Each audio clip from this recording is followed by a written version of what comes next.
Welcome to healthy food kitchen. இன்றைக்கி நம்ம வடம் செய்ய போகிறோம். வத்தல் ரொம்ப நல்லாயிருக்கும், ரொம்ப டேஸ்ட்டாகவும் இருக்கும். எப்படி செய்வது நம்ம பார்க்கலாம். இப்போ பாருங்கள் எப்படி இருக்குன்னு பாருங்கள். எண்ணெயை குடிக்கவே இல்லை பாருங்கள்.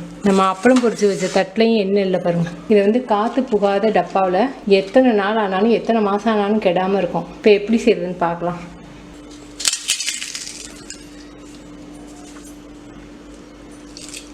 ரொம்ப ருசியாக ரொம்ப நல்லாயிருக்கு. இந்த கப்பில் ஒரு கப் எடுத்து நான் அரிசி ஊற வச்சுருக்கேன், பச்சரிசி. நீங்கள் எந்த கப்பில் நீங்கள் அரிசி எடுக்கிறீங்களோ அதே கப்பில் தான் நம்ம தண்ணி மெஷர்மெண்ட் எடுக்கணும். அதனால தான் உங்கள்கிட்ட கப்பை காமிச்சிருப்பேன். இது 400 கிராம் நைட்டே ஊற வச்சுட்டேன். ஜவ்வரிசி வந்து 2 டேபிள் ஸ்பூன் எடுத்து நல்லா ஒரு 3 தடவை அலசிட்டு 2ஐயும் ஊற வச்சு வச்சுருங்க. இதுவும் நைட்டே ஊற வச்சுட்டேன். இப்போ 2ஐயும் நம்ம அரைச்சிடுவோம்.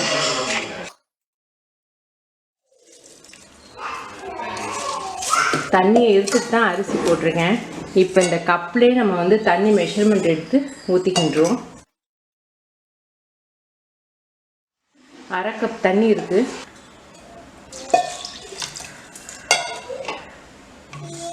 நல்லா நைஸாக அரைச்சிடுவோம்.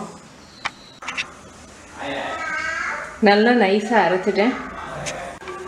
இப்போ நம்ம அரிசி எடுத்த கப்லேயே மொத்தம் 7 கப் தண்ணி எடுக்க போகிறோம். 1/2 கப் தண்ணி நம்ம மாவு அரைக்கிறதுக்கு எடுத்துக்கிட்டோம். மொத்தம் 7.5 கப்பு.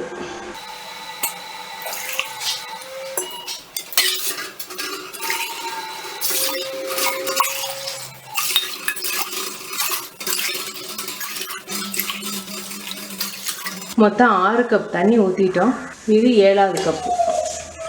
இதை நல்லா கொதிக்க வச்சுருவோம். இப்போ இந்த மாவுக்கு தேவையான அளவுக்கு உப்பு, சீரகம் 1 டீஸ்பூன், சில்லி ஃப்ளேக்ஸ் 1 டீஸ்பூன். இப்போ நம்ம அரைச்சி வச்சுருக்க மாவு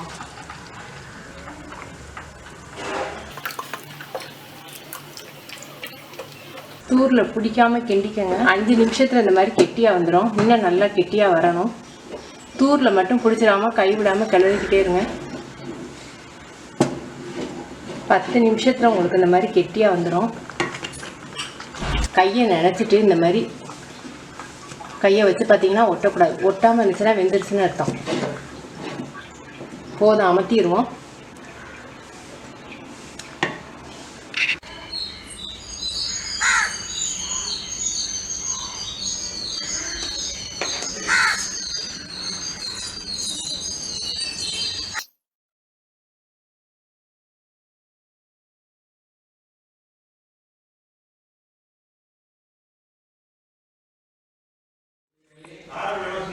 ரெண்டு நாள் இந்த மாதிரி நல்லா காஞ்சிரும்.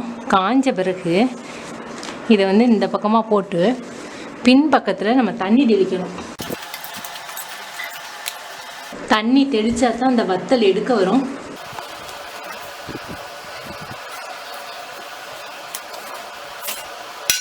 இந்த மாதிரி எல்லாம் எடுக்க வந்துருச்சு பாருங்கள். நான் உங்களுக்கு எடுத்துகிட்டு காமிக்கிறேன். இதெல்லாம் தண்ணி தெளித்து நம்ம எடுத்துட்டோம். உள்பக்கம் வந்து நம்ம தண்ணி தெளித்ததுனால ஈரமாக இருக்கும். இதை ஒரு நாள் வந்து வெயிலில் காய வச்சுருவோம். இப்போ வத்தல் நல்லா காஞ்சிருச்சு. நம்ம 400 கிராம் அரிசி போட்டோம் இல்லையா, அதுக்கு வத்தல் இந்த அளவுக்கு வந்திருக்கு. இப்போ உங்களுக்கு பொரித்து காமிச்சிடுறேன்.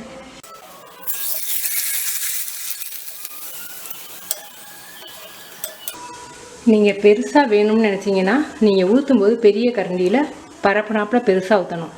இல்லை இவ்வளோ பெருசு வேண்டாம், சின்னமாக வேணும்னு நினச்சிங்கன்னா கொஞ்சமாக மாவு எடுத்து ஊற்றுனீங்கன்னா சின்னமாக இருக்கும்.